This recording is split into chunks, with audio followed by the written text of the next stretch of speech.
Cuairt yn Uachtaráin. Ag tús na scoile bhliana bhí cruniú ag cóilín an altaí.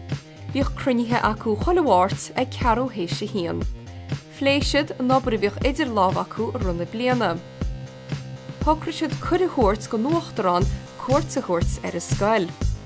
Chuir caithearlach na cóirle ceist ar a bríomhaid a faoi. Cúpla seachtain in na dhé sin fuair siad leitid ó efig an Uachtaráin. Siad a bhí ar bís ag oscaid na leitrach. Ba bheag nar hit siad a leige nar a chunig siad céird bhíonsa. Bhí an Uachtaráin hééis ghlacha lena cuire. Socraíomh go dúrach an Uachtaráin cuairt ar a scoil ar a 16 go bhí air.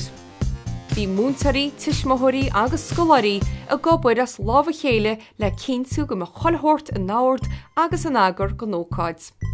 Bhí tá gach bí agus rá gachtaí acu go nócáid. Ní ra bar clete isteach na bun clete amach. Tháinig lán na cinúna sa deire hir.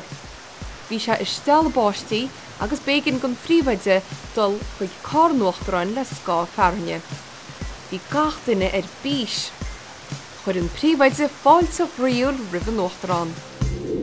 Tugadh an Uachtaráin chuig hallan na scoile.